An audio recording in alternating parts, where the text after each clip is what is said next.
आप सिर्फ क्वेश्चंस को देख करके उसका सॉल्यूशन जान जाओगे ना, तो ये कोई मतलब ये चीज ऐसा नहीं है कि आपने बहुत बड़ा तीर मार दिया है। आपको उसके अंदर थोड़ा सा डीप जाना पड़ेगा, तब जाकर के चीजें अच्छे से क्रिस्टल क्लियर होंगी। तो अगर सिर्फ आप इतना पढ़ते हैं ना कि इंसर्ट अ न्यू रो के लिए हम लोगों का शॉर्टकट की क्या है, तो आपको इतना ही याद रहेगा। दोस्तों नमस्कार, निशांति अकेडमी में आप सभी का स्वागत है। अगर आप ऑयल इंडिया के एग्जाम्स का प्रिपरेशन कर रहे हो तो आज की क्लास में हम लोग जूनियर ऑफिस असिस्टेंट का क्वेश्चन पेपर डिस्कस करेंगे। पूरा क्वेश्चन पेपर मैं सॉल्व करवाऊंगा। स्पेशली जो आपका मेन पर्पस है इस वीडियो को देखने का, वो है डोमेन नॉलेज में क्या पूछा गया है। ठीक है, तो डायरेक्टली हम लोग डोमेन नॉलेज पे चलते हैं कि डोमेन नॉलेज में क्या पूछा जाता है इसके अंदर। ठीक है, तो यहाँ पे आगे हम लोग डोमेन नॉलेज में जब आप ये पूरा क्वेश्चन पेपर एनालिसिस करोगे, ये question paper completely free available है निशांति एकेडमी टेलीग्राम चैनल पर। आप वहां से जाकर के इसको डाउनलोड कर सकते हो। और अगर आप इस पे बेस जो है टेस्ट देना चाहते हो फ्री में, मतलब ये जो क्वेश्चन पेपर है इसका अगर आप फ्री में टेस्ट देना चाहते हो तो निशांत ई एकेडमी एप्लीकेशन पर आपको ये पूरा का पूरा जो टेस्ट है वो अवेलेबल है। आप फ्री में इसे लगा सकते हो, या फिर अगर वेबसाइट यूज करोगे तो nishantiacademy.com हमारी वेबसाइट है, वहां पे जाकर के भी आप चेक कर सकते हो। देखो, जो डोमेन नॉलेज वाला जो सेक्शन है, यहाँ पे दो तरह के क्वेश्चन पूछे गए हैं। एक है कंप्यूटर सेक्शन और जो दूसरा है वो इंग्लिश। ठीक है, तो आपको दो चीजें प्रिपेयर करनी है, किस तरह से क्वेश्चंस पूछा जाएगा, ठीक है, कितना डीप पूछा जाएगा, कितना टिपिकल क्वेश्चन पूछा जाएगा, ये सभी चीजें जो है मैं आपको आज के सेशंस में कंप्लीट बता दूंगा। ठीक है, देखो पहले क्वेश्चन पे आते हैं। पहला नंबर का क्वेश्चन है, which of the following is the correct shortcut key to insert a new row in MS Excel. तो क्वेश्चन यहाँ पे ये कह रहा है कि जब एमएस एक्सेल की बात होगी तो एमएस एक्सेल में अगर हमें एक नया रो को इंसर्ट करना होगा तो कौन सा शॉर्टकट की प्रेस करेंगे।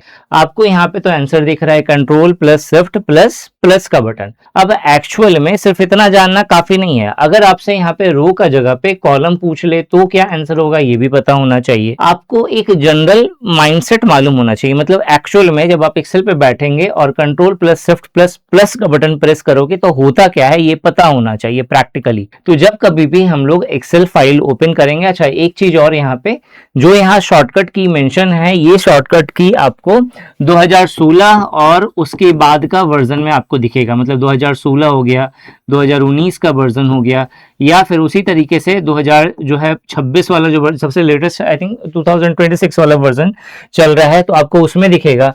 ठीक है, तो इन सब वर्जन में आपको ये शॉर्टकट की काम करता हुआ दिखेगा। जब आप इस शॉर्टकट की को प्रेस करोगे control plus shift plus plus का बटन, तो उस केस में क्या होगा, एक पॉपअप विंडो ओपन होगा। अब ये पॉपअप विंडो का नाम क्या है ये भी पूछ सकता है। तो इस पॉपअप विंडो का नाम होता है इंसर्ट। ठीक है, इंसर्ट का विंडो। और आपसे इसमें 4 ऑप्शंस पूछेगा कि आपको क्या इंसर्ट करना है। पहला जो 2 ऑप्शन होता है वो सेल से जुड़ा हुआ होता है कि आपको सेल इंसर्ट करना है, जहां पे ऑलरेडी आपका जैसे मान लेते हैं कर्सर है किसी सेल पे, तो क्या आपको इस सेल के राइट या डाउन में जो है आपको एक सेल इंसर्ट करना है, ये पूछेगा। एक पूछता है कि क्या आपको एंटायर कॉलम जो है इंसर्ट करना है, और एक ऑप्शन आपको रहेगा कि आपको एंटायर रो इंसर्ट करना है। तो बेसिकली अगर आपसे कॉलम पूछे, रो पूछे या फिर ये पूछे कि आपको सेल इंसर्ट करना है, तो तीनों ही केस में जो control plus shift plus plus का जो बटन है वही इसका राइट आंसर हो जाएगा। ठीक है, इसके बाद जो नेक्स्ट क्वेश्चन है, नेक्स्ट क्वेश्चन पे आते हैं। Question number 2। क्वेश्चन नंबर 2 कह रहा है कि select the most appropriate option in the fill in the blanks. ठीक है, ये जो फिल इन द ब्लैंक्स है इसमें आपसे बोला है कि भाई जो मोस्ट एप्रोप्रिएट ऑप्शन है वो बताओ।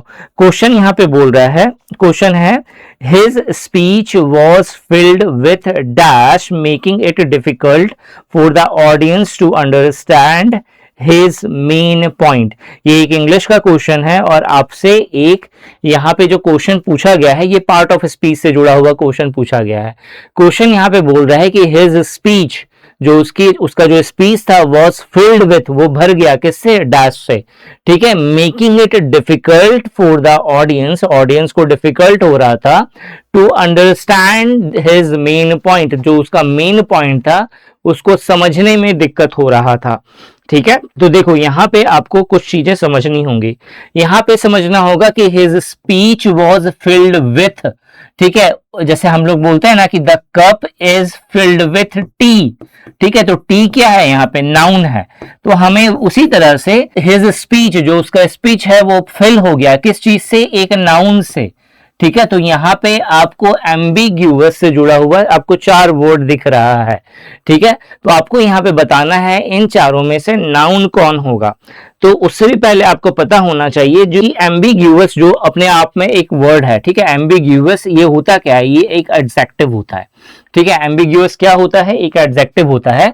और आपको यहाँ पे बताना है, हमें ढूंढना क्या है, हमें नाउन ढूंढना है। तो आप देखो यहाँ पे एम्बिग्यूअसनेस भी एक नाउन होता है और एम्बिग्यूटी भी नाउन है, लेकिन एम्बिग्यूअसनेस जो है बहुत रेयर है, बहुत यूज नहीं होता है, मतलब समझ लो एक तरह से रिडंडेंट हो चुका है।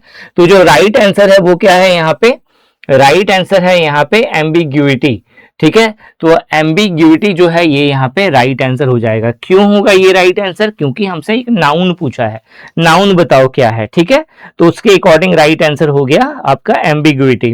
क्वेश्चन नंबर 3 पे आते हैं। क्वेश्चन नंबर 3 कह रहा है, how can you start a second instance of a running application in Windows. Question कह रहा है कि how can you start second instant.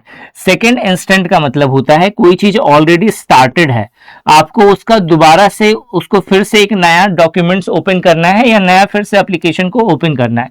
For example अभी मेरा एक पीडीएफ का एप्लीकेशन ओपन है, मैं चाहता हूं कि इस एप्लीकेशन को मैं दोबारा से ओपन करूं, तो क्या ये पॉसिबल है? जी पॉसिबल है। दो तरीके से ये होता है। पहला, जैसे मान लो अभी जितना भी लेटेस्ट वर्जन है उसमें आपको बहुत सारे एप्लीकेशन ऐसे मिलेंगे कि आपने पहले उसे क्या करा, मिनिमाइज करा। जैसे मैं अगर यहाँ पे आ जाऊं तो देखो यहाँ पे मिनिमाइज का बटन आपको दिखेगा, जैसे ये मिनिमाइज का ठीक है, सबसे लास्ट में तो क्लोज का आता है, उसके बाद आपको यहाँ पे मिनिमाइज का बटन दिखता है। ठीक है यहाँ पे दिख नहीं रहा है वैसे। ठीक है, मतलब एक आपका इस तरीके का रहेगा मिनिमाइज, एक क्रॉस का रहता है, मतलब उसको खत्म कर दो, उसको स्टॉप कर दो। ठीक है, तो यहाँ पे ये मिनिमाइज का बटन है। तो अगर आप मिनिमाइज कर देंगे तो उसके बाद आपको दोबारा से इसी फाइल को ओपन करना है, तो जो मिनिमाइज होकर के नीचे जो आपको यहाँ पे दिखता है ना, उस पर क्लिक करा तो वो ओपन हो गया। लेकिन आपको नया कुछ ओपन करना है तो क्या करना पड़ेगा, तो दो तरीके होते हैं इसके लिए। या तो जो एप्लीकेशन है, ठीक है, जैसे मान लेते हैं यहाँ पे आपका डेस्कटॉप पे कोई एक एप्लीकेशन है पीडीएफ एडिटर का। ठीक है, आपने क्या करा, उस पीडीएफ एडिटर से पहले कोई भी पीडीएफ, जैसे ये जो पीडीएफ है क्वेश्चन पेपर का, तो इसको आपने ओपन करा है, आपने मिनिमाइज कर दिया, फिर आप उस पीडीएफ के आइकन पे जाओगे। ठीक है, पीडीएफ एडिटर के आइकन पर, और उस पर डबल क्लिक करोगे तो डबल क्लिक करने से वो ओपन हो जाएगा। लेकिन बहुत बार ये ओपन नहीं होता है, डिपेंड करता है कि एप्लीकेशन किस फॉर्मेट के अकॉर्डिंग बना हुआ है। ठीक है, मतलब जैसे फॉर एग्जांपल अगर मैं बात करूं एमएस वर्ड या एमएस एक्सेल, ये सारे जितने भी माइक्रोसॉफ्ट के जो एप्लीकेशंस है, तो अगर आप उस पे जाकर के अगर आप डबल क्लिक करेंगे तो आपका फिर से नया जो फाइल है, यानी कि जो न्यू इंस्टेंट है, वो आपका मिल जाएगा। सेकेंड इंस्टेंट जिसको बोलते हैं वो आपका मिल जाएगा। ठीक है, बट बहुत बार क्या होगा, आपको क्या करना पड़ेगा, इस पे राइट क्लिक करना पड़ेगा, इस एप्लीकेशन पे राइट क्लिक करने के बाद जो है आपको न्यू का ऑप्शन आपको दिखेगा, उस पे क्लिक करने के बाद फिर नया डॉक्यूमेंट्स ओपन होगा। ठीक है, तो दो तरीके हैं। और यहाँ पे जो ऑप्शन है वहां पे आपको दिया हुआ है right click on the app then select the new instant या फिर सिंपली न्यू। ठीक है, तो ये इसका राइट आंसर होगा। लेकिन बहुत सारे केस में क्या होता है, डेस्कटॉप आइकन पे जो है डबल क्लिक करते हैं, एप्लीकेशन का जो डेस्कटॉप आइकन होता है, डबल क्लिक करने से भी नया फाइल ओपन हो जाता है। तो ये भी आंसर कंफर्म है होगा। ठीक है, बट ये ज्यादा सुटेबल है और लगभग में जितने सारे एप्लीकेशन है सब पे काम करता है, इसीलिए यहाँ पे जो राइट आंसर होगा वो 4 नंबर का ऑप्शन होगा। अब यहाँ पे ये ध्यान रखना कि क्वेश्चंस का जो तरीका है पूछने का वो आप समझ लो, वो आपसे क्वेश्चंस के अंदर जो है ना, जो थोड़ा मोड़ा एक्यूरेट भी हो रहा है ना, उसको भी डाल रहा है ऑप्शन में। तो इससे क्या पता चल रहा है, इससे पता चल रहा है कि आप कितना अच्छे से जानते हैं चीजों को, आप ज्यादा अच्छे से प्रैक्टिकल वे में आप चीजों को, कंप्यूटर को जान रहे हो, तभी जाकर के आप सटीक आंसर मार्क कर सकते हैं। ठीक है, अदरवाइज जो है थोड़ा सा कंफ्यूज हो जाओगे यहाँ पे, भाई ये भी हो सकता है वो भी हो सकता है। ठीक है, प्रेशर में गलती हो गया थोड़ा, मतलब इसकी जगह पे उसको मार के निकल गए तो फिर वहां पे गड़बड़ हो जाएगा। ठीक है, इसीलिए सोच समझ के क्वेश्चंस पढ़ना, और तैयारी भी जो है आप अगर आप प्रिपरेशन कर रहे हो, ठीक है, इस तरह के एग्जाम्स की, तो आपको बहुत ही सतर्क होकर के ढंग से करना है प्रिपरेशन। क्वेश्चन नंबर 4 पे आते हैं। क्वेश्चन नंबर 4 जो यहाँ पे कह रहा है, what is the primary function of the bullet and numbering in the word processes. देखा जाए तो क्वेश्चंस बहुत इजी है। इसका क्या काम होता है, बुलेट्स और नंबरिंग का हम लोग लिस्ट में अच्छे से ओरिएंटेड हो, ऑर्गेनाइज्ड हो चीजें, उसके लिए हम लोग इसको यूज करते हैं। तो option number 3 is the right answer. इसमें कुछ ज्यादा कुछ बताने लायक है नहीं, तो बहुत आराम से इसका आंसर हो सकता है। ठीक है, ज्यादातर क्वेश्चंस देखोगे तो वो बहुत इजी पूछे गए हैं। ठीक है, लेकिन ओवरऑल अगर देखा जाए कुछ क्वेश्चंस ऐसे हैं जो कंफ्यूजिंग है, कुछ क्वेश्चंस ऐसे हैं कि आप प्रैक्टिकली चीजों को कितना जानते हैं उसके बिहाफ पे पूछा गया है। क्वेश्चन नंबर 5 अगर आप देखोगे तो अगेन ये इसका जवाब वही बच्चा दे सकता है जिसको प्रैक्टिकली चीजें पता है। क्वेश्चन यहाँ पे पूछा है, how can you apply a uniform colour theme, ठीक है, to all slide in an MS PowerPoint 2019 presentation. Question यहाँ पे कह रहे हैं कि MS PowerPoint 2019 में अगर आपको एक यूनिफॉर्म कलर को पूरे सारे स्लाइड्स पे अगर आपको डालना है तो आप कौन सा ऑप्शंस इसमें से चूज करेंगे। तो सबसे पहले आपको यहाँ पे ये मालूम होना चाहिए, जब कभी भी हम लोग कलर वगैरह, थीम वगैरह सबसे जुड़ा हुआ चीज करते हैं पावर पॉइंट के अंदर, तो हमें डिजाइन टैब में जाना होता है। तो सबसे पहले हम लोग डिजाइन टैब में जाएंगे, फिर उसके बाद आपको वेरिएंट दिखेगा। वेरिएंट में जाकर के आप कोई भी कलर चूज करिएगा तो आपको सारा जो है स्लाइड्स है उन सभी को कलर मिल जाएगा। ठीक है, बट इसका एक और ऑप्शन भी है। जब हम लोग डिजाइन टैब में जाएंगे तो वेरिएंट के बगल में एक कस्टमाइज का ऑप्शन आता है जिसमें आप कलर्स जो है खुद से डिजाइन कर सकते हैं। अगर आपको कोई स्पेशल कलर चाहिए जो आपको जो वेरिएंट्स के अंदर जितने कलर्स दिए गए हैं उसमें से आपको नहीं पसंद, तो फिर आप उसमें से जाकर के, ठीक है, कस्टम कलर में जाकर के अपना कलर चूज करिए और अप्लाई टू ऑल पे जब आप क्लिक करोगे उसके नीचे ही ऑप्शन दिखेगा, तो फिर जाकर के सारे स्लाइड्स में आपको वो ऑप्शन, मतलब आपका सारा स्लाइड्स जो है उस कलर में कन्वर्ट हो जाएगा। ठीक है, तो ये भी एक तरीका है, लेकिन यहाँ पे उसने बोला है uniform colour theme to all slide, मतलब ऐसा कोई स्पेसिफिक नहीं पूछा है कि भाई अपना कलर कोई चूज करना है।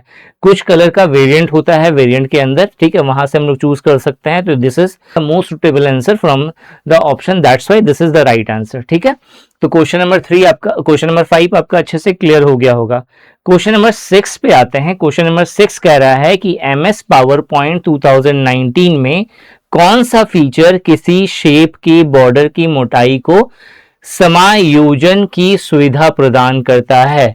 मतलब मान लो कि MS PowerPoint लिया, उसमें आपने एक शेप लिया, इस शेप का आपको ये जो थिकनेस है इसको आपको मोटा करना है, पतला करना है, ठीक है, डिजाइन अलग तरीके से करना है, तो आपको क्या करना पड़ेगा। तो बहुत सिंपल है, आपको जाना पड़ेगा वेट में। वेट का जो सेक्शन होता है, वेट आपको कहां पे दिखेगा, ये आपको शेप आउटलाइन वाले सेक्शन में दिखेगा। ठीक है, शेप आउटलाइन वाले सेक्शन में जाएंगे तो फिर वहां पे जाकर के आप उसे सेट कर सकते हैं। ठीक है, आप बोलोगे सर समझ में नहीं आया, तो समझ में नहीं आया तो इसे मैं एक दिखाता हूं, एग्जाम्पल से आपको दिखा देता हूं तो आपको समझ में आ जाएगा। ठीक है, एक मिनट, ये तो मुझे कैंसिल करने के लिए बोल रहा है। ठीक है, ओके, अब मैं यहाँ पे आ गया। जैसे मान लो कि मैं गया ये पावर पॉइंट पे, ठीक है, और पावर पॉइंट पे जाकर के मैंने एक न्यू प्रेजेंटेशन लिया। ठीक है, मैं इसका लेआउट चेंज कर देता हूं ब्लैंक। ठीक है, अब मुझे क्या करना है, एक शेप लेना है, तो मैंने ये एक शेप लिया। ठीक है, ये एक शेप ले लिया। अब मुझे जैसे ही मैं ये शेप ले लेता हूं तो फॉर्मेट शेप का ऑप्शन दिख जाता है। ये मुझे कहां पे दिखेगा, जब मैं इस पे क्लिक करूंगा, इस शेप पे क्लिक करूंगा तो शेप फॉर्मेट का एक जो टैब है वो ऑटोमेटिक ओपन हो जाएगा। अब यहां पे देखोगे शेप स्टाइल के अंदर मुझे शेप आउटलाइन का ऑप्शन दिख रहा है। जब आप इस शेप आउटलाइन के ऑप्शन पे क्लिक करोगे तो यहाँ पे एक वेट का ऑप्शन दिख रहा है। आप इस वेट के ऑप्शन से इसका वेट जो है अलग अलग कलर डिसाइड कर सकते हो, अलग अलग साइज का, और उसके अकॉर्डिंग फिर कलर भी आप चाहें तो चेंज कर सकते हैं। ठीक है, तो ये फीचर के बारे में वो पूछ रहा है। ठीक है, होपफुली आपको चीजें यहाँ पे क्लियर हो गई होंगी। ठीक है, अब हम लोग आते हैं नेक्स्ट क्वेश्चन पे। ठीक है, 6 नंबर का क्वेश्चन क्लियर हो गया यहाँ पे, 6 नंबर का क्वेश्चन। नेक्स्ट क्वेश्चन पे आते हैं, जो नेक्स्ट नंबर का क्वेश्चन है। ठीक है, क्वेश्चन नंबर 7। क्वेश्चन नंबर 7 कह रहा है, जो कि इंग्लिश का क्वेश्चन है, ये कह रहा है कि sentence of the paragraph are given below in jumbled order, और हमें अरेंज करना है इसे सही ऑर्डर में। राइट आंसर गिवन है, लेकिन ये क्यों राइट है ये समझना बहुत जरूरी है, ठीक है, ताकि आप एक्चुअल में, यही क्वेश्चन तो एग्जैक्टली पूछेगा नहीं आपसे पेपर में, ठीक है, तो आपको पता होना चाहिए कि भाई ये सही हो रहा है तो उसके पीछे कारण क्या है सही होने का, ठीक है।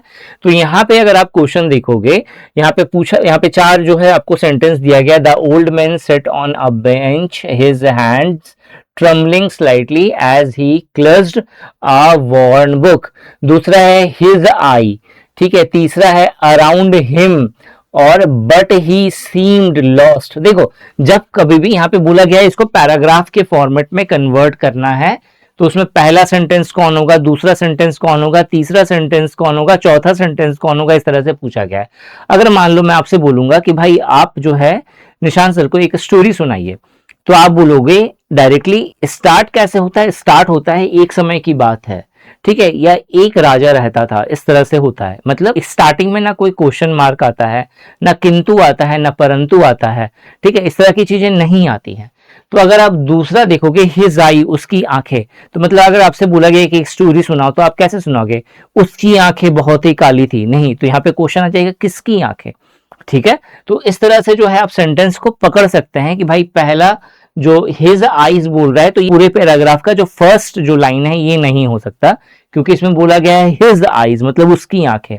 तो क्वेश्चन बन गया पहले, किसकी आंखें, तो इससे पहले भी कोई सेंटेंस होगा, ठीक है। अराउंड हिम, उसके चारों तरफ, तो अगेन किसके चारों तरफ क्वेश्चन हो सकता है ना यहाँ पे, तो ये भी नहीं होगा। बट ही, बट से स्टार्ट हो गया, लेकिन वह, ठीक है, कौन, लेकिन मतलब यहाँ पे समझ में आ रहा है डायरेक्टली कि भाई ये पहला सेंटेंस नहीं है।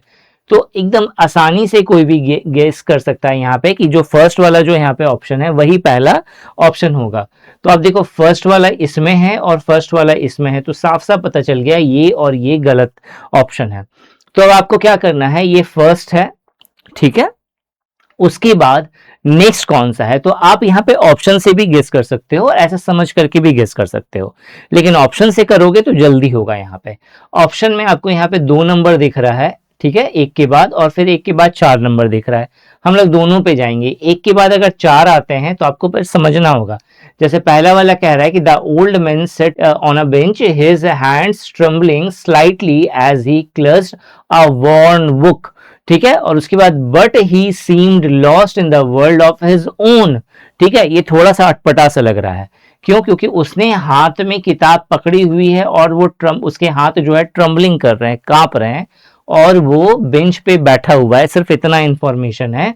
उसके बाद वो चौथा नंबर अगर कोई पढ़ता है तो उसको लगता है कि लेकिन वह खोया हुआ था अपनी पास्ट की दुनिया में, तो लग रहा है कुछ बीच में मिसिंग है यहाँ पे, ठीक है।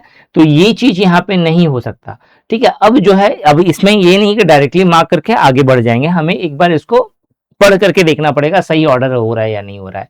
तो पहला ऑप्शन है the old man sat on a bench, his hand trembling slightly as he clutched a worn book. उसके बाद सेकंड नंबर में his eyes sparked with memories as he turned each pages carefully।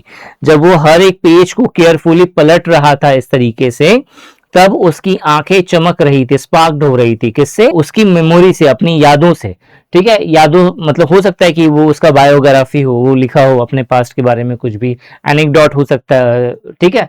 तो जिससे क्या पता चल रहा है, जिससे पता चल रहा है कि भाई वो पढ़ रहा था उस चीज को, पहले गया, पहले जाकर के बैठा कुर्सी पे और उसके हाथ कांप रहे थे, ट्रम्बलिंग हो रहे थे, ठीक है।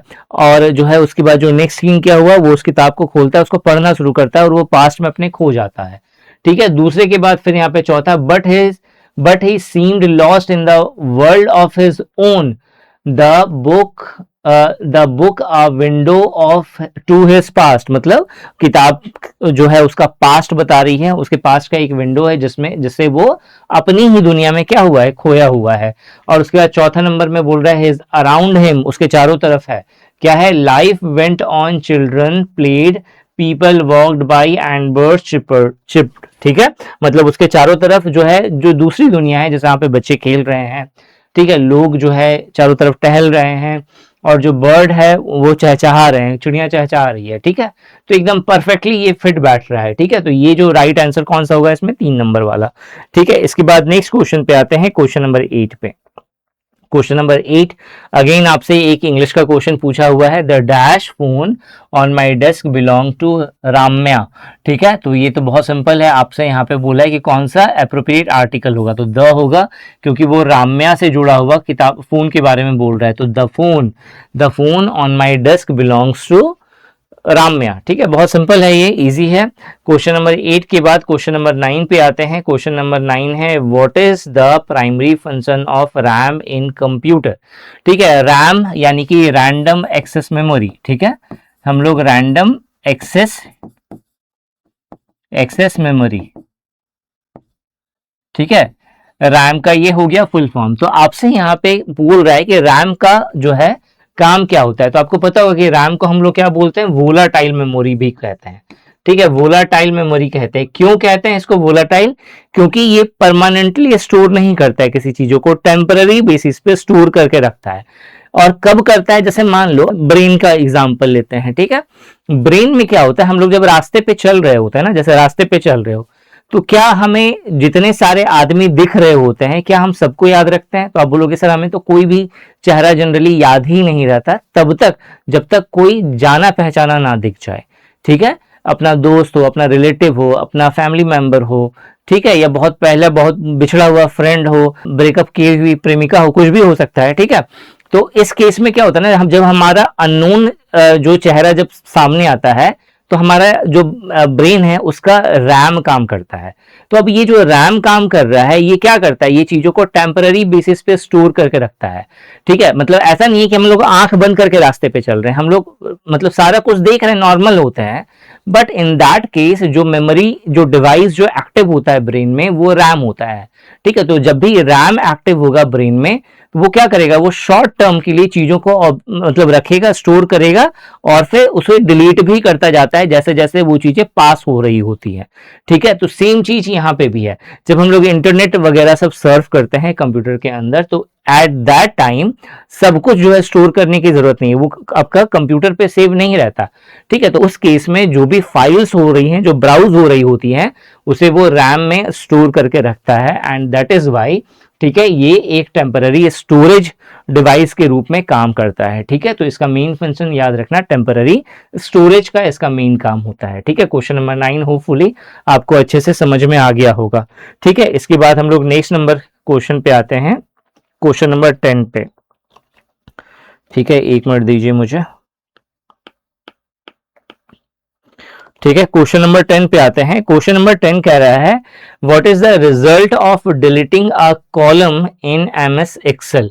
ठीक है, जब हम लोग एमएस एक्सेल में, ठीक है, एमएस एक्सेल में अगर हमें एक कॉलम को डिलीट करना होता है तो क्या होता है, तो जब हम लोग कॉलम को डिलीट करेंगे ना, तो कॉलम क्या होता है, इस तरीके का होता है, तो ये पूरा का पूरा जो कॉलम होगा वो क्या हो जाएगा, डिलीट हो जाएगा, और उसके बाद वाला जो होगा, इधर वाला जो कॉलम होगा वो यहाँ पे आ जाएगा। जैसे फॉर एग्जांपल मान लो ए है, फिर बी है, फिर सी है, फिर डी है, फिर ई है, फिर एफ है, आपने डी कॉलम को क्या कर दिया, डिलीट कर दिया, तो ये कॉलम डिलीट हो जाएगा, और ई कॉलम जो है वो डी कॉलम की जगह ले लेगा, एफ कॉलम जो है वो ई कॉलम की जगह ले लेगा।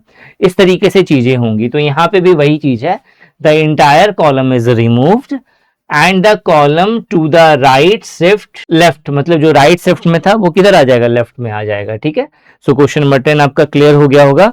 क्वेश्चन नंबर 10 के बाद क्वेश्चन नंबर 11 पे आते हैं। क्वेश्चन नंबर 11 है, which of the following statements accurately describe how to use formulas in spreadsheet। ठीक है, देखो बहुत इजी क्वेश्चन है, बट यहाँ पे एक चीज है जो बहुत इंपॉर्टेंट है। आपसे यहाँ पे क्वेश्चन बोल रहा है कि जब कभी भी हम लोग एक्सेल के अंदर फॉर्मूला को यूज करते हैं तो क्या तरीका होता है। तो ये बहुत बच्चा वाला क्वेश्चन है, लेकिन बहुत इंपॉर्टेंट है, और लगभग में मोस्ट वांटेड क्वेश्चन है, बहुत सारे एग्जाम में पूछा गया है। हम लोग हमेशा इक्वल टू से स्टार्ट करेंगे, मतलब सेल होगा, सेल के अंदर हमें फॉर्मूला यूज करना है, सबसे पहले इक्वल टू दिया, फिर उसका फॉर्मूला लिखा, चाहे आप सम करो, चाहे एवरेज करो, चाहे मीन निकालो, चाहे इफ लगाओ, चाहे बट लगाओ, जो करना है आपको। ठीक है, तो इस तरीके से जो है हम लोग फॉर्मूला लिखना शुरू करते हैं। अब यहाँ पे बहुत बार हो सकता है कि आपसे क्वेश्चन ये पूछ ले कि इक्वल टू का जगह पे और कौन कौन सा ऑप्शन है जो हम लोग यूज कर सकते हैं। तो इसके अलावा 3 ऑप्शन और है, जैसे प्लस को भी यूज किया जा सकता है, मतलब आप चाहें तो यूज करके देख सकते हो कि जब हम लोग प्लस को यूज करेंगे, ठीक है, इक्वल टू का जगह पे प्लस यूज करके फॉर्मूला पुट करा तो भी वो काम करेगा। माइनस करके यूज करेंगे तो भी काम करेगा, एट द रेट करके यूज करेंगे तो भी काम करेगा। ठीक है, तो ये आपका 11 नंबर का क्वेश्चन जो है ये इसका राइट आंसर होगा। ठीक है, इसके बाद हम लोग आते हैं 12 नंबर के क्वेश्चन पे। 12 नंबर का क्वेश्चन अगेन जो है आपसे पैराजम्बल्ड का क्वेश्चन यहाँ पे पूछा है। पहला जो है यहाँ पे, when the sun is just rising, when जब the sun is just rising उदय हो रहा है, for chilly winter mornings is perfect companion a warm cup of tea. ठीक है, देखो यहाँ पे व्हेन जो है थोड़ा सा अटपटा लग रहा है, तो स्टार्ट जो है अ वार्म कप ऑफ टी यहां से होगा, एक गरम जो है कॉफी का प्याला, हम लोग जनरली चाय का प्याला बोलते हैं, अ वार्म कप ऑफ टी, लेकिन यहाँ पे अ वार्म कप ऑफ कॉफी। ठीक है, तो कॉफी का एक प्याला, गरम कप, ठीक है, कॉफी का एक गरम कप, ठीक है, इज द परफेक्ट कंपेनियन, मतलब एस के बाद आर आएगा। ठीक है, उसके बाद आपका फॉर चिली विंटर मॉर्निंग, ठीक है, ये आएगा आपका क्यू, और उसके बाद आएगा यहाँ पे P, S R Q P, S R Q P पहला वाला ऑप्शन। बट अगर आप देखोगे इसको हम लोग ऐसे भी बोल सकते हैं। ठीक है, व्हेन देखो यहाँ पे आपका पी से भी ये स्टार्ट हो सकता है, जैसे अगर हम लोग पी बोले, when the sun is just rising, उसके बाद यहाँ पे कॉमा होना चाहिए था, कॉमा नहीं है तो इसीलिए ये ज्यादा परफेक्ट नहीं होगा, कॉमा कर दिया, उसके बाद फिर आप ऐसे अरेंज कर सकते हैं एस आर क्यू, तो भी ये परफेक्टली फिट बैठ जाएगा। When the sun is just rising a warm cup of coffee is the perfect companion, ठीक है, फॉर चिली विंटर मॉर्निंग्स। ठीक है, 12 नंबर का क्वेश्चन यहाँ पे कंप्लीट हो गया। इसके बाद नेक्स्ट आते हैं हम लोग 13 नंबर के क्वेश्चन पे। 13 नंबर का जो क्वेश्चन है वो अगेन जो है फिल इन द ब्लैंक्स बोला है। द मैनेजर इंसिस्टेड ऑन के साथ हमेशा जिरंड यूज होता है। जिरंड का मतलब क्या होता है बाबू? जिरंड का मतलब होता है नाउन प्लस आईएनजी। ठीक है, नाउन के साथ आईएनजी लगा हुआ रहेगा तो वो जिरंड का काम करेगा। तो इंसिस्टेड ऑन रिव्यूइंग होगा यहाँ पे, यही करेक्ट आंसर है। ठीक है, तो 13 नंबर का क्वेश्चन इजी है, आपको समझ में आ गया होगा। बस यहाँ पे जो ध्यान में रखना है, ठीक है, वो क्या है कि जब कभी भी इंसिस्टेड ऑन यूज होता है तो उसके साथ हम लोग हमेशा जिरंड यूज करते हैं। ठीक है, तो इंसिस्टेड ऑन रिव्यूइंग हो जाएगा यहाँ पे। ठीक है, 13 के बाद फिर 14 नंबर का जो क्वेश्चन है उस पे आते हैं। 14 नंबर का क्वेश्चन है, यदि कंट्रोल प्लस एक्स का उपयोग करने के बाद कंट्रोल प्लस वी प्रेस किया जाए तो क्या होगा? बहुत सिंपल है, कंट्रोल प्लस एक्स से क्या होता है, कट होता है कोई भी चीज है। उसके बाद कंट्रोल प्लस वी करेंगे तो पेस्ट हो जाएगा, और पहले से जहां पे था कोई भी डाटा वहां से वो हट करके दोबारा से कहीं और पेस्ट हो जाएगा, मतलब एक तरह से मूव हो रहा है डाटा। तो पहला वाला ऑप्शन जो है ये यहाँ पे परफेक्टली फिट बैठ रहा है। 15 नंबर का क्वेश्चन है, यहाँ पे हमसे OWS पूछा है, one word substitution, a person who walk in sleep. ठीक है, देखो जब कोई पर्सन जो है नींद में चलता है तो इसको सोमना ब्यूलिस्ट कहते हैं। ठीक है, अब देखो सोमना ब्यूलिस्ट को कैसे याद रखेंगे? सोमना मतलब सोमना एक ऐसी लड़की है जो बुलती है। ठीक है, बुलने का काम क्या होता है? चलने का काम, चलना बुलना, छोटे छोटे बच्चे बुलते हैं। ठीक है, मतलब धीरे धीरे करके चलना होता है। ठीक है, तो सोमना ब्यूलिस्ट ऐसे हम लोगों ने याद करा था कि बुल रही है, वो सोमना क्या कर रही है? बुल रही है। कैसे बुल रही है? तो रात में सोते हुए बुल रही है। ठीक है, तो जिसे जो है नींद में चलने की बीमारी होती है तो उसको हम लोग क्या बोलते हैं? सोमना ब्यूलिस्ट। ठीक है, तो ये इसका राइट आंसर होगा। इनसोम्नियाक का मतलब क्या होता है? जैसे नींद की प्रॉब्लम हो, जैसे नींद नहीं आती है तो उसको हम लोग क्या बोलेंगे? इनसोम्नियाक कहते हैं। Who suffers from inability to sleep, तो that is called insomniac. Insomniac के अलावा जो है एक आपका सोमनीलोक्विस्ट है। सोमनीलोक्विस्ट का मतलब क्या होता है? देखो सोमनीलोक्विस्ट जब भी हम लोग बात करते हैं ना, क्विस्ट जो है एक वर्ड यूज होता है जो बेसिकली टॉक के लिए यूज होता है। ठीक है, तो सोमनीलोक्विस्ट का मतलब क्या हो गया? जैसे नींद में बड़बड़ाने की आदत हो। ठीक है, बहुत बार आपने देखा होगा, बहुत बार क्या होता है, बच्चे जो है, आप लोग भी उसमें से आते होंगे कि पबजी खेल रहे हैं। पबजी खेलने वाले जनरली जो है क्या होते हैं? तो सोमनीलोक्विस्ट होते हैं। कैसे भाई? तो अब जैसे देखो वो दिन भर इतना पबजी खेलते हैं ना कि रात में भी वो सीन वगैरह सब नींद में उनका चलता रहता है। बहुत बार हम लोगों के फैमिली मेंबर में भी बहुत सारे ऐसे थे जो पबजी खेलते थे, तो उस समय क्या होता था, मैं तो अपना काम कर रहा हूँ या रात में पढ़ाई करता था, तो बहुत सारे जो फ्रेंड वगैरह सब जो खेलते थे ना, वो रात में नींद में सो रहे और अचानक से उठ करके जोर से मार मार मार मार मार मार मार मार मार। तो शायद आप लोगों के साथ भी हुआ होगा ये चीज। ठीक है, तो मैं भी डर रहा था भाई हुआ गया, किसको मारने की बात हो रही है यहाँ पे। तो इसको हम लोग क्या बोलेंगे, इसको हम लोग बोलेंगे सोमनिलोक्विस्ट, जिसे नींद में बड़बड़ाने की आदत हो। ठीक है, ये हो गया लेथार्जिक का मतलब तो पता ही होगा, बहुत ही आलसी टाइप का जो पर्सन होता है उसको लेथार्जिक बोलते हैं। ठीक है, इसके बाद आते हैं हम लोग 16 नंबर के क्वेश्चंस पे। जो 16 नंबर का जो क्वेश्चन है वो पूछा है कि कॉम्प्रेस की हुई फाइलों के लिए निम्नलिखित में से किस फाइल टाइप का उपयोग किया जाता है। देखो, जब कभी भी कॉम्प्रेस की बात होगी, तो अगर आपको कॉम्प्रेस फाइल देखना है तो वो किस फॉर्मेट में होगा, तो .zip, .jpg जो है ये आपका जो है पिक्चर का फॉर्मेट होता है। ठीक है, जो पिक्चर होता है उसका फॉर्मेट होता है। ठीक है, इसका जो है आपका एक जेपीजी हो गया। docx जो है ये आपका वर्ड का फॉर्मेट होता है। एमएस वर्ड का जो फॉर्मेट है वो क्या है, docx। pdf जो है वो pdf का फॉर्मेट है। ठीक है, इसके बाद क्वेश्चन नंबर 17 पे आते हैं। क्वेश्चन नंबर 17 जो कह रहा है वो कह रहा है कि निम्नलिखित में से कौन सी मॉडर्न कंप्यूटर सिस्टम की एक विशेषता नहीं है। ठीक है, मॉडर्न कंप्यूटर सिस्टम की एक विशेषता क्या नहीं है। एक है मेरा लार्ज स्टोरेज कैपेसिटी। तो ऑब्वियस है आजकल के जितने भी कंप्यूटर आ रहे हैं सब में देखो टीबी में जो है स्टोरेज आता है, तो ये तो भाई ये ऑप्शन सही है। ठीक है, यहाँ पे बोला विशेषता नहीं है। हाई स्पीड प्रोसेसिंग बिल्कुल सही है। मल्टीटास्किंग की क्षमता ये भी सही है। तो चौथा वाला अपने आप गलत हो गया। बोल क्या कह रहा है यहाँ पे, कहना क्या चाह रहा है, बड़ी मात्रा में डाटा प्रोसेस करने में असमर्थता, मतलब इनकैपेबल है। तो ये तो गलत हो गया साफ साफ भाई, कि वो कैपेबल है। आजकल के जितने भी कंप्यूटर होते हैं, तो 17 का फोर्थ वाला ऑप्शन राइट आंसर हो जाएगा। ठीक है, आपको यहाँ पे समझ में आ रहा होगा कि क्वेश्चंस किस तरीके से पूछा है। बहुत ज्यादा टिपिकल भी नहीं है।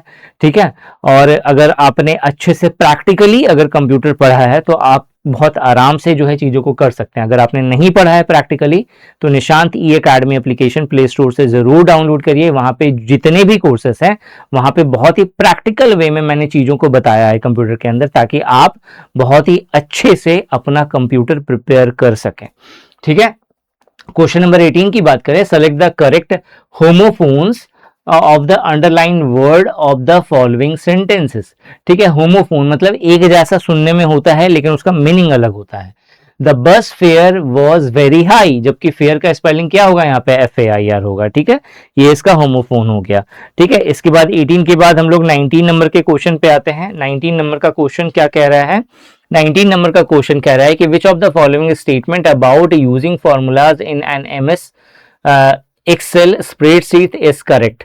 ठीक है, तो फॉर्मूलाज आर रिलेटिवली रेफरेंस। देखो यहाँ पे कहना क्या चाह रहा है, यहाँ पे कहना ये चाह रहा है कि इसमें बहुत सारे स्टेटमेंट हैं MS एक्सेल के फॉर्मूला से जुड़े हुए।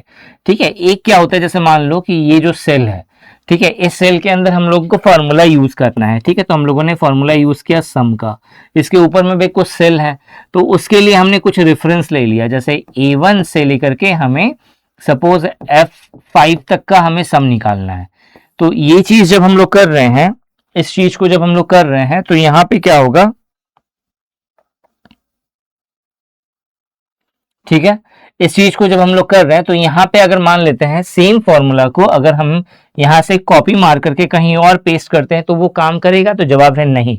हमें रेफरेंस सेल को चेंज करना पड़ेगा। मतलब एक पर्टिकुलर फॉर्मूला को किसी पर्टिकुलर डाटा के लिए हम लोग यूज कर रहे हैं और उसी फॉर्मूला को कॉपी करके किसी और डाटा के लिए अगर हम कहीं पे पेस्ट कर रहे हैं तो वो काम नहीं करेगा। तब तक नहीं करेगा जब तक हम लोग उसका रेफरेंस जो है चेंज नहीं करते। मतलब हमें रेफरेंस बताना पड़ेगा कि भाई ये फॉर्मूला जो यूज कर रहे हैं उसमें क्या रेफरेंस है। ठीक है, तो वही चीज यहाँ पे मेंशन्ड है क्वेश्चन नंबर 19 में। क्वेश्चन नंबर 19 के बाद क्वेश्चन नंबर 20 आते हैं। Select the most appropriate meaning of the given idioms. यहाँ पे the squeaky wheel gets the grease बहुत अच्छा इडियम है जो हमें एक मोरल वैल्यू भी सिखाता है। ठीक है, ये एक ऐसा इडियम हो गया जो हमें क्या सिखा रहा है, मोरल वैल्यू सिखा रहा है। यहाँ पे बोला ये जा रहा है the squeaky wheel gets the Greece.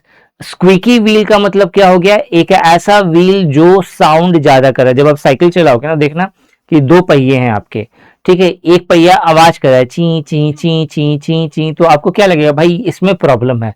तो आपने तेल उठाया और उसको पहले क्या करा, उसी को पहले आप दोगे कि भाई ये गड़बड़ कर रहा है। ठीक है, भले ही हो सकता है कि गड़बड़ दूसरे वाले में ज्यादा होगा, बस वो शोर नहीं कर रहा।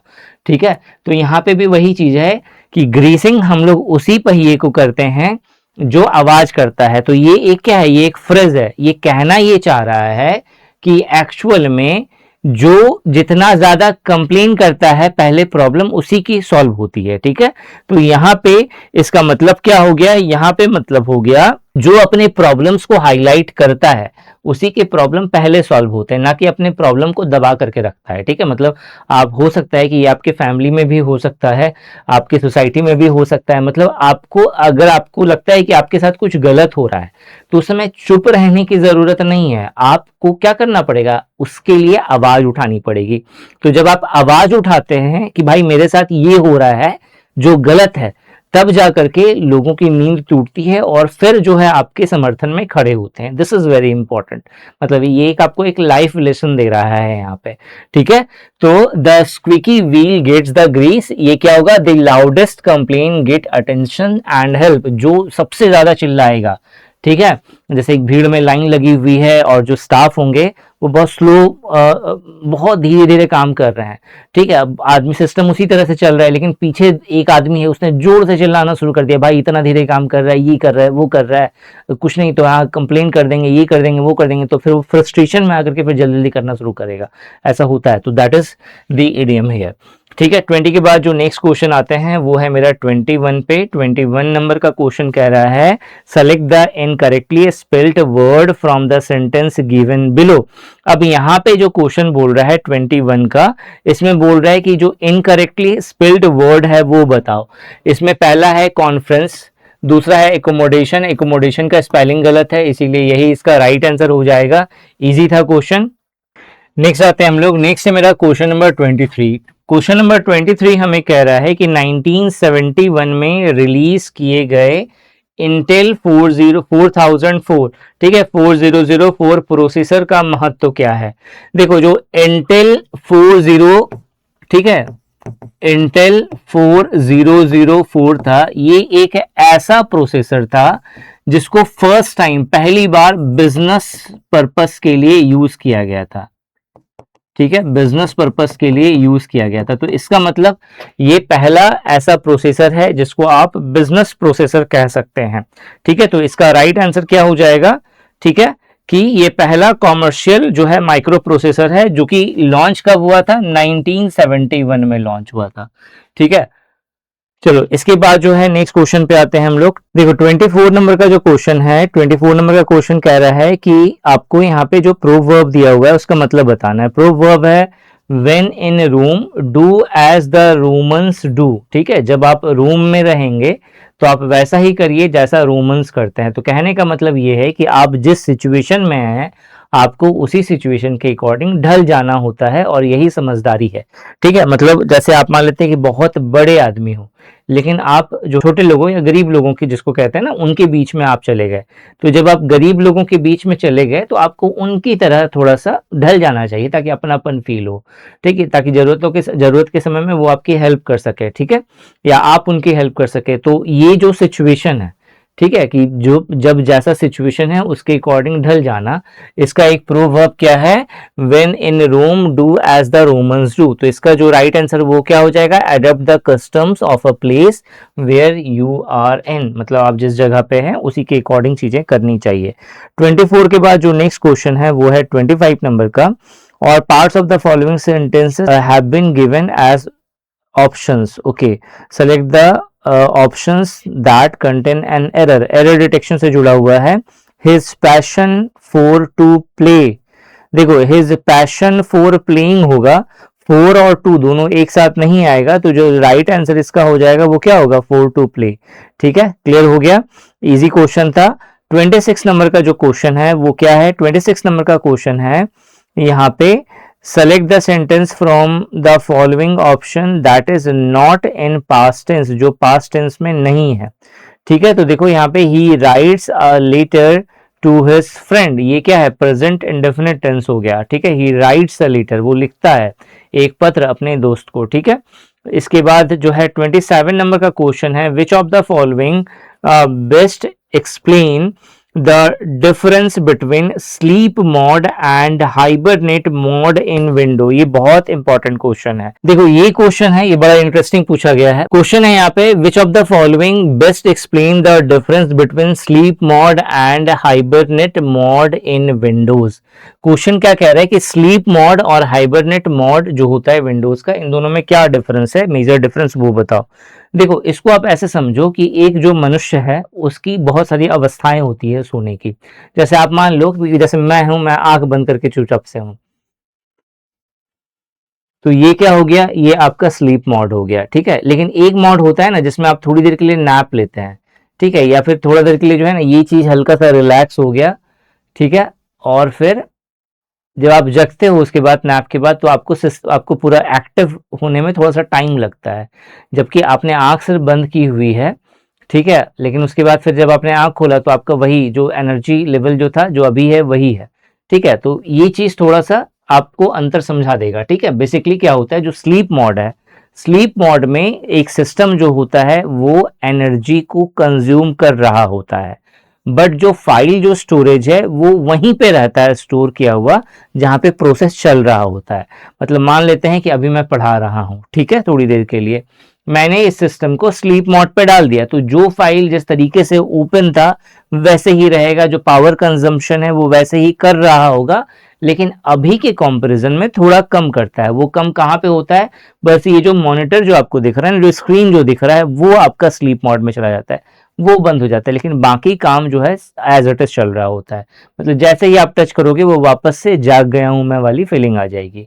लेकिन वहीं हाइबरनेट मोड होता है, उसमें क्या होता है, ये चीज तो बंद होता है, लेकिन इसके साथ साथ ऑल एसेसरीज जो एप्लीकेशंस जो ऑन हो रही होती हुई रहती हैं उसको भी बंद कर देता है। इसके अलावा ये चीज जो स्टोर हो रहा है, जैसे अभी देखो ये मैं मार्क जो कर रहा हूं, ये सब मार्किंग स्टोर नहीं है अभी, है ना। तो ये स्टोर नहीं है, तो ये कहीं ना कहीं सेव होकर के रह रहा हो। कहाँ पे सेव होता है, रैम में, ठीक है, रैंडम एक्सेस मेमोरी के अंदर जो है वो सेव होता है। तो रैंडम एक्सेस मेमोरी के अंदर वो सेव हो रहा है, तो ये क्या है, ये टेम्पररी मेमोरी है, ठीक है। तो अगर मैं इसे कट कर दूं, ये सिस्टम बंद हो जाए, तो उसके बाद ये क्या होता है, ये डाटा क्या हो जाएगा, पहले क्या होता था, ये डिलीट हो जाता था, फिर से जा सब कुछ खत्म हो गया। अब वो चीज नहीं होता है, क्योंकि क्लाउड स्टोरेज रहता है एक यहाँ पे, कैशी फाइल रहती है एक यहाँ पे, ठीक है, इस तरह से बहुत कुछ रहता है, ठीक है। तो यहाँ पे क्या हो रहा है, हाइबरनेट वाले सिचुएशन में आपका जो स्टोरेज है, ये स्टोरेज जो है आपका रैम से उठ करके जो हार्ड ड्राइव है, आपका हार्ड डिस्क है या जो एसएसडी है, वहां पे जाकर के सेव हो जाता है, ठीक है। तो अब वहां पे जाकर के सेव हुआ, तो वहां से वापस जब आप इसे ऑन करेंगे तो वहां से वापस आने में इसे थोड़ा सा टाइम लगता है, ठीक है। तो ये बिल्कुल वैसे ही है जैसे हम लोग क्या करते हैं कि नैप लेते हैं और सिंपली आंख बंद करते हैं। तो आंख बंद कर दिया तो मतलब दिखाई देना बंद, लेकिन बाकी एक्टिविटीज एज इट इज चल रही है, एनर्जी थोड़ा सा कम कंज्यूम हो रहा है, कहाँ पे, देखने वाले जो क्रिया था वहां पे, तो दैट इज स्लीप। लेकिन वहीं जब हम लोग एक छोटा सा नैप लेते हैं तो उसमें क्या होता है, हमारी जो एक्टिविटी है वो थोड़ी देर के लिए रेस्ट में चली जाती है, लेकिन जैसे ही हमें होश आता है तो उसके बाद हमारे थोड़ा सा प्रोसेस, एक्टिविटी प्रोसेस होने में थोड़ा सा समय लगता है, ठीक है। वो हो गया आपका हाइबरनेट मोड, ठीक है। तो ये आपका क्लियर हो गया होगा 27 नंबर का क्वेश्चन। इसके बाद आते हैं हम लोग 28 नंबर का क्वेश्चन, वो है विंडोज 10 ऑपरेटिंग सिस्टम में निम्न में से कौन सा बोर्ड शॉर्टकट बिना किसी अतिरिक्त स्टेप के सीधे टास्क मैनेजर को ओपन कर देता है। एकदम याद रखना, control plus shift plus escape. ये एक ऐसा क्वेश्चन है जो बहुत सारे एग्जाम्स में अक्सर पूछा जाता है कि टास्क मैनेजर अगर आपको ओपन करना है डायरेक्टली तो उसका शॉर्टकट की क्या है, तो आंसर होगा control plus shift plus escape, ठीक है। इसके बाद नेक्स्ट क्वेश्चन आते हैं, क्वेश्चन नंबर 29। क्वेश्चन नंबर 29 यहाँ पे कह रहा है कि identify the part of the sentence that contains an error with regards to interjection, ठीक है। तो यहाँ पे जो क्वेश्चन है वो क्या कह रहा है, wow that was a magnificent performance, oh dear I forget to bring flowers for the performer, bravo I am sure they will still appreciate my applause। अब आपको ये समझ में आ रहा है कि ब्रावो यहाँ पे राइट आंसर है, लेकिन क्यों, क्योंकि ब्रावो एक ऐसा वर्ड है जिसे हम लोग तब यूज करते हैं जब हमें सडन जो है किसी को एप्रिसिएशन देना हो। जैसे ब्रावो तुम जीत गए, ठीक है, ब्रावो वो अच्छा स्कोर कर रहा है, लेकिन हम कभी भी ये नहीं बोलते हैं कुछ टाइम के बाद ब्रावो वो जीत गया था लेकिन जो है अब मैं उसे अप्रिशिएट कर रहा हूं तो वो खुश होगा, नहीं, इस तरह से नहीं बोलते। तो ये यहाँ पे जो है ब्रावो यहाँ पे नहीं है, ये थोड़ा सा यहाँ पे गलत हो गया, अटपटा सा हो गया, ठीक है। तो राइट आंसर यहाँ पे क्या होगा, ब्रावो। ठीक है, क्लियर हो गया। यहाँ पे 29 के बाद जो नेक्स्ट क्वेश्चन है, ठीक है, वो है 30 नंबर का क्वेश्चन। ठीक है, 30 नंबर का जो क्वेश्चन है वो कह रहा है कि एमएस वर्ड में फॉन्ट सेलेक्ट करते समय निम्नलिखित में से कौन सा फॉर्मेट उपलब्ध नहीं होता है। देखो, फॉन्ट में बहुत सारा फॉर्मेट होता है, वर्डना बहुत इंपॉर्टेंट है, ठीक है। इसके अलावा जो है टाइम्स न्यू रोमन है, एरियल है, एक्सेल स्क्रिप्ट बोल करके कुछ नहीं होता है, तो ये इसका राइट आंसर हो जाएगा। इजी क्वेश्चन था, बट आपको यहाँ पे प्रैक्टिकल नॉलेज होना चाहिए इन सब का, ठीक है। इसके बाद जो है 31 नंबर का क्वेश्चन है। क्वेश्चन कह रहा है कि select the most appropriate option that rectifies the given sentence. आपको यहाँ पे गिवन सेंटेंस में क्या है, despite the rain but we decided to go for a walk. अब देखो यहाँ पे कह रहा है कि डिस्पाइट द रेन, ठीक है, डिस्पाइट होगा या इन स्पाइट ऑफ होगा, ठीक है। तो यहाँ पे डिस्पाइट दिया हुआ है तो डिस्पाइट द रेन, बट यहाँ पे थोड़ा सा अजीब होगा, डिस्पाइट जब भी होगा तो यहाँ पे कॉमा आता है, ये ध्यान रखना, बट नहीं आएगा, बट हाउएवर इस सब नहीं आएगा। Despite the rain comma we decided to go for a walk, ये इसका राइट आंसर हो जाएगा, ठीक है। 31 नंबर का एकदम याद होना चाहिए, ठीक है, ठीक है। डिस्पाइट का जगह पे इंस्टेड ऑफ यूज होता है, डिस्पाइट के से मतलब एक तो इस तरह से भी बोल देता है, डिस्पाइट ऑफ द रेन, फिर कॉमा दे दिया, we decided to go for a walk. तो यहाँ पे गलती क्या है, डिस्पाइट के साथ ऑफ कभी नहीं आता, ठीक है। अब आते हैं 32 नंबर का क्वेश्चन पे। 32 नंबर का क्वेश्चन है select the odd sentence based on the uses of a conjunction. ठीक है, जो कंजंक्शन का जो यूज है उसके बेसिस पे आप यहाँ पे जो ऑड सेंटेंसेस है वो बताओ।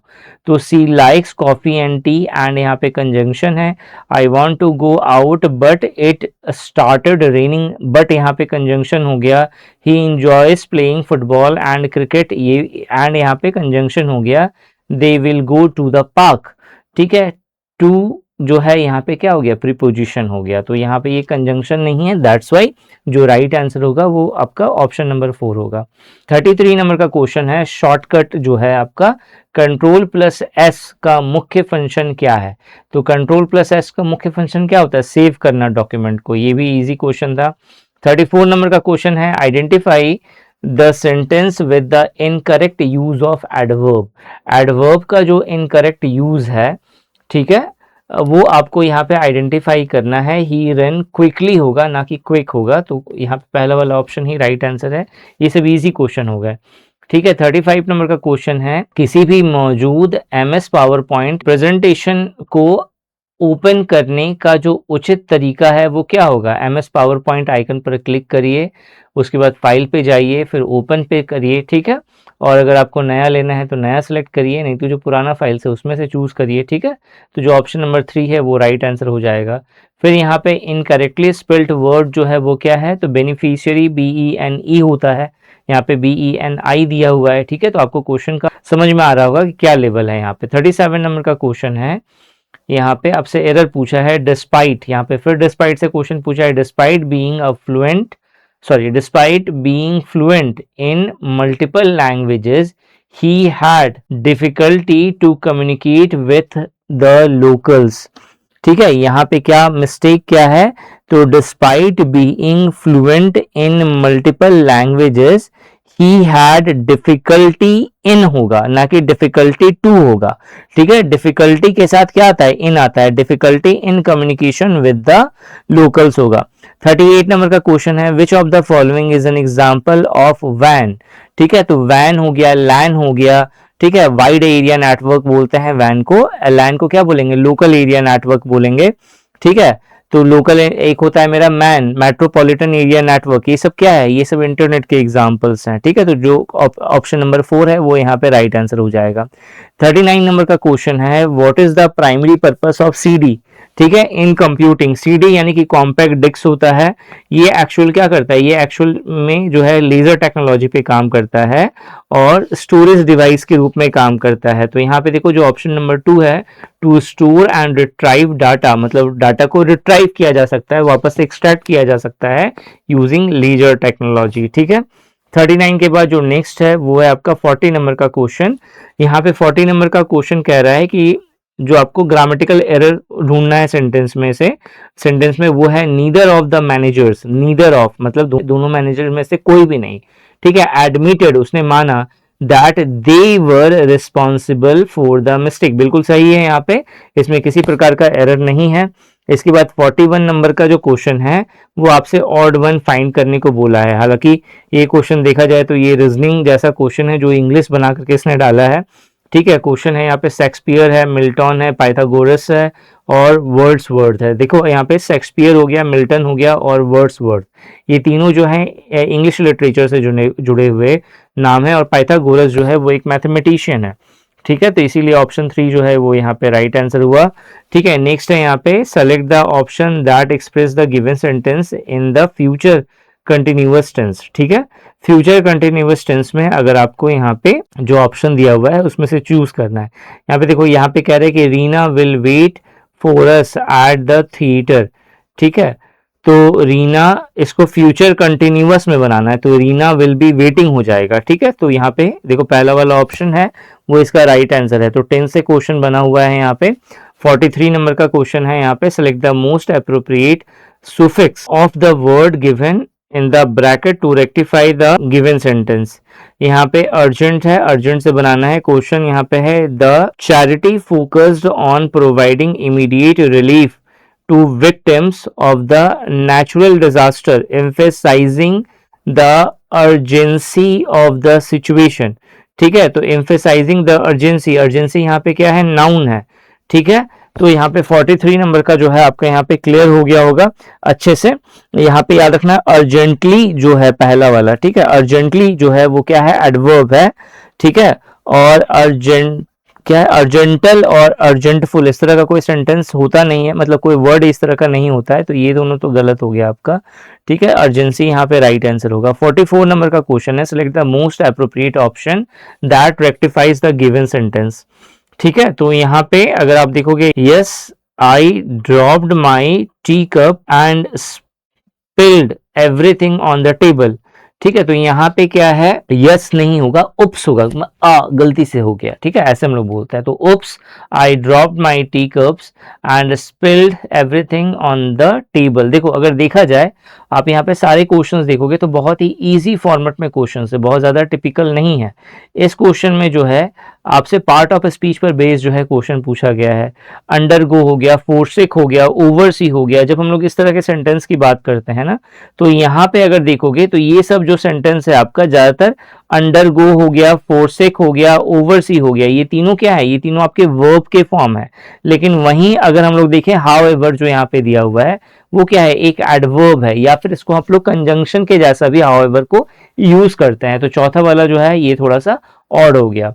ठीक है। तो क्वेश्चंस जो है अगर देखा जाए तो दो टॉपिक है जिससे सबसे ज्यादा क्वेश्चंस यहाँ पे पूछा गया है, एक है इंग्लिश और दूसरा है कंप्यूटर। इसके अलावा जो है इंग्लिश का ही question as a reasoning type का भी पूछा गया है। ठीक है। ज्यादातर क्वेश्चंस है। अब देखो यहाँ पे एक ये क्वेश्चन है, ये भी बहुत, ये तो आपका 46 वाला तो है, ये आपका स्प्रेडशीट से क्वेश्चन है, ये इजी है।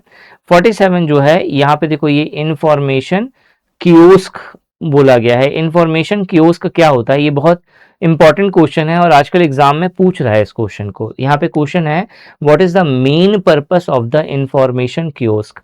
इंफॉर्मेशन कियोस्क एक ऐसा टेक्नोलॉजी है जिसके द्वारा हम लोग क्या करते हैं, मतलब ये एक इस तरीके का प्रोसेस है जो सेल्फ सर्विस प्रोवाइड करता है। मतलब अगर आप देखोगे कि आपको कोई ऐसा इंफॉर्मेशन चाहिए जो आप खुद से एक्सट्रैक्ट करना चाहें कहीं से, तो वो आप कर सकते हैं इंफॉर्मेशन कियोस्क के द्वारा। ये इसका एक जो बेस्ट एग्जांपल है वो है गूगल मैप। ठीक है। अगर आपको कोई जीपीएस लोकेशन जानना है तो आप क्या करोगे, आप सेल्फ सर्विस यूज़ करेंगे। गूगल पे आपने सर्च करा, मैप में गए, वो चीज़ देखा, आपको पता चल गया कि जब भाई जाना यहाँ पे है, इस तरह का डायरेक्शन है, तो आप उसको फॉलो करोगे। That is a information kiosk. इसके अलावा और भी एग्जाम्पल है, जैसे आपको ट्रेन, आपको पता चल गया कि आपको ये ट्रेन पकड़ना है, उसकी टाइमिंग चेक करना है, तो आपको कोई बताएगा नहीं, आप गूगल पे जाकर के वो चीज़ खुद से चेक कर लेंगे। तो that is called information kiosk. ठीक है। तो बेसिकली इन्फॉर्मेशन कियोस्क क्या है, ये एक ऐसी सर्विस है जिसमें यूजर को जो इन्फॉर्मेशन और जो सर्विसेज होती हैं वो सेल्फ सर्विस के माध्यम से खुद से जो है वो एक्सट्रैक्ट कर सकता है, प्रोवाइड कर सकता है, अपने आप को दे सकता है। ठीक है, from the use of internet. तो that is called information kiosk. ठीक है, 47 अच्छा क्वेश्चन था। 47 के बाद जो नेक्स्ट है वो है मेरा 48 नंबर का question. Which of the following statements about the grammar checking feature in MS Word 365 is false. देखो जो 365 लिखा है, बट एक जनरल यहाँ पे क्वेश्चन बोला गया है कि ग्रामर चेक करते हैं हम लोग, तो जो है एरर्स वगैरह सब जो फाइंड आउट होता है, यहाँ पे पहला वाला जो है grammar check corrects errors automatically, कभी भी वो ऑटोमेटिकली जो है एरर जो है करेक्ट नहीं करता, हम पे उसे कमांड देना पड़ता है। ठीक है, कंट्रोल प्लस F7 के द्वारा। ठीक है, अगर हम लोग कमांड देंगे तो वो क्या करेगा, वो ग्रामर मतलब जो भी हमने लिखा है वर्ड के अंदर उसके ग्रामेटिकल एरर्स को वो बताना शुरू करेगा, भाई ये सारा मिस्टेक है। आपको वन बाय वन जाकर के मैनुअली उसको जाकर के ठीक करना पड़ेगा कि कहाँ पे क्या मिस्टेक है, उस चीज़ को आप क्रॉस चेक कर सकते हैं। ठीक है, ये फीचर होता है। ठीक है, तो दैट इज़ द 48 का जो राइट आंसर होगा वो ऑप्शन नंबर 1 हो जाएगा। ठीक है, सो इसी तरह के क्वेश्चन है सारे के सारे। ठीक है, आप एक बार इन क्वेश्चंस को अगर आप खुद से अगर एज अ टेस्ट देना चाहते हैं तो निशांत अकेडमी एप्लीकेशन यूज़ करिए। वहाँ पे आपको हर एक क्वेश्चंस बहुत डिटेल में विद सॉल्यूशन आपको मिल जाएगा, ताकि आपको कहीं भी किसी भी प्रकार का मिस्टेक ना हो। ठीक है, और इससे रिलेटेड कोर्सेज भी निशांत अकेडमी एप्लीकेशन पे अवेलेबल हैं और बहुत ही अफोर्डेबल प्राइस पे अवेलेबल है। ठीक है, एक 54 नंबर का क्वेश्चन है, ये भी बहुत ज़्यादा एग्जाम में आजकल पूछा जा रहा है। निम्नलिखित में से कौन सा ई गवर्नेंस का लाभ नहीं है। ठीक है, ये इसे मैंने 3-4 एग्जाम्स में अभी तक देख लिया है। तो ई गवर्नेंस के का जो बेस्ट एग्जाम्पल है, ठीक है, ई गवर्नेंस के बहुत सारे, मतलब ई गवर्नेंस मतलब डिजिटली जो गवर्नेंस की जो सुविधाएं उपलब्ध है, ठीक है, उसका जो है बहुत सारे फायदे हैं, लेकिन जो ऑप्शंस में दिखता है वो होता है डिजिटल डिवाइड। डिजिटल डिवाइड से भी डायरेक्टली क्वेश्चन बनता है यहाँ पे कि डिजिटल डिवाइड क्या होता है। ठीक है, तो ई गवर्नेंस का लाभ नहीं है डिजिटल डिवाइड, ये ध्यान रखना। ठीक है, अब ये डिजिटल डिवाइड होता क्या है, तो अगर इंडिया के पॉपुलेशन को देखोगे ना, तो दो तरीके के पॉपुलेशन में दो तरीके के लोग एग्जिस्ट करते हैं। एक जो बहुत ज़्यादा टेक सेवी है, मतलब बहुत ज़्यादा टेक्नोलॉजी फैमिलियर है, उनको टेक्नोलॉजी के बारे में मालूम है। वहीं जो दूसरा एक पॉपुलेशन का पार्ट है, उसे टेक्नोलॉजी के बारे में कुछ नहीं पता। ठीक है, वो कुछ नहीं जो है यू जानता है टेक्नोलॉजी के बारे में, और कहीं ना कहीं वो आए दिन जिसको स्कैम हो रहा है ना उसका शिकार बनता है वो। ठीक है, बहुत बार तो उसको ऑनलाइन चीज़ें पता ही नहीं होती कि करते कैसे है वो चीज़। तो वो क्या हो गया, एक टेक सेवी हो गया और एक जो टेक्नोलॉजी रिडेंट, मतलब उसको मालूम ही नहीं है टेक्नोलॉजी के बारे में, अननोन पर्सन है टेक्नोलॉजी से के मामले में। ठीक है, तो ये जो डिवीजन है पॉपुलेशन का इंडिया के अंदर, इसी को हम लोग बोलते हैं डिजिटल डिवाइड। और this is one of the क्या बोलेंगे कि ये लाभ नहीं है, ये बेनिफिट नहीं है ई गवर्नेंस का, कि ई गवर्नेंस में जो ये चीज़ आ रहा है ना, ये चीज़ इसका क्या हो गया, डिसएडवांटेजेस हो गया। ठीक है, हालांकि सरकार इसके ऊपर में काम कर रही है। 54 के बाद जो है 55 नंबर, देखो यहाँ पे सब पैसिव वॉइस, एक्टिव वॉइस, ये सारे क्वेश्चंस हैं। ठीक है, आपको इसका सॉल्यूशन मिल जाएगा निशांत अकेडमी पे। इस वीडियो को मैं यहीं पे स्टॉप करता हूँ। ठीक है, ऐसे ही इंपॉर्टेंट वीडियोस के लिए चैनल सब्सक्राइब करना मत भूलना, और कोई भी डाउट हो कहीं पे भी अगर आपको कुछ समझ में नहीं आता है तो कमेंट सेक्शन में कमेंट करके ज़रूर पूछिए। Thanks for watching and wish you good luck for your paper.